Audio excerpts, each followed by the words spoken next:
اخر الامر وبدوا ينحوا في ال 200 دينار للقلال وعلى الناس اللي ما عندهاش. التنحيه نتاعهم يعني ما ثماش يعني التنحيه نتاعهم معناها ينحوا فيها، ثم ناس لبس عليها قاعده تخدم وثم ناس بدوا ينحوا فيها ما نعرفش كيفاش. هي الحظيره على الحظيره ولا لا؟ اول حاجه الحظيره نحوهم كل خدموا عدد معين في شباب سيدي بوزيد، ومن بعد قالوا نبداو ننقصوا. علاش تنقص؟ كانوا يزيدوا ولا ثم انجازات هي وقعت مش انجاز ولا مش انجاز. ناس حاجتها بالخدمه، ناس كان ما جتش الواحد ما تخدمش في الحظيره، ما قلتش ما تخدم. قلنا لهم الشباب ما قلتش ما يخدم.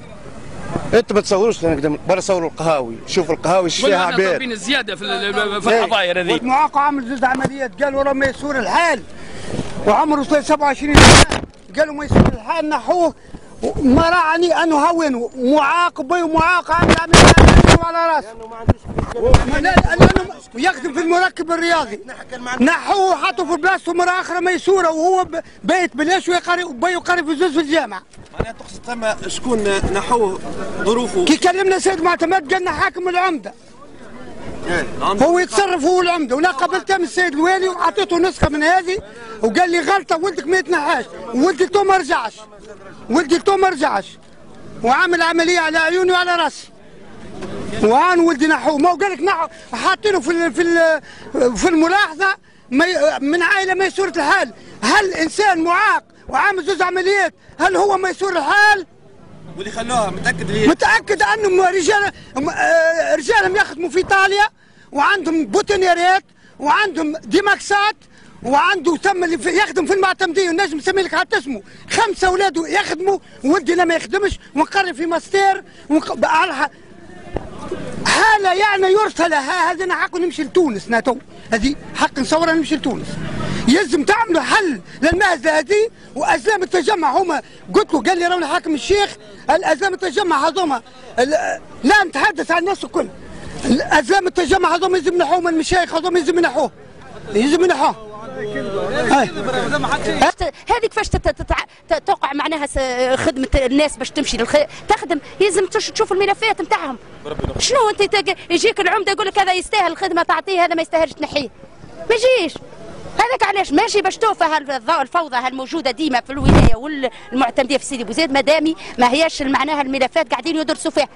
راي هاللجنه هذه اكد على اللجنه هذه والعمده اللي مازال عنده نفوذ. نحن اول ما بدات الثوره قلنا لهم العمده ذوما نحوهم علينا ما راعنا اللي لانهم زادوا النفوذ نتاعهم زاد يخدموا في اولادهم يخدموا في اولادهم يا اخي. راعنا الاستات تو كانوا يجيبوا لكم الاستات كيفاش ما نعرفش واحد تلقى ب 30 في مؤسسه من معناه تلقى المراه راجلها موظف وهي تخدم تلقى ولد تسمع تلقى كاتب لهنا مخدم من اماليه من اقاربه بال20 وب30 في المؤسسه.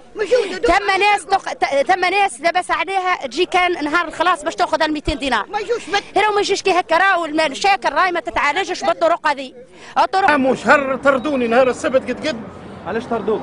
طردوني هكاكا نهار السبت قد عملوا لي تليفون قالوا لي برا ارتاح اقعد يا تو نخدم في دار جهويه على اساس من 6 نتاع الليل من غدوه الحي 7 طردوني عملوا لي تليفون قالوا لي برا ارتاح مشيت لهم الاداره قالوا لي برا ارتاح من غدوه الحي نلقى عز تيشاد فيها ولد عم ولد خو الوالي ولد خو كاتب العام شكون الولايه؟ كاتب العام الولايه نلقاه ولد خو مشيت امس قالوا لي اسكت نعملوا لك حل نهار الثلاثاء جانا ونهار الخميس فهمت تو يدزوا فيا وخرج فيا نقيب وانا ابو عائله معناها وعندي زر في الجامعه وعندي كذا. تصور صدقني بعت باب ب 75,000 نتاع بيت بعته الباب باش بعثت لولدي وعندي توصيل وعندي كل شيء موجود.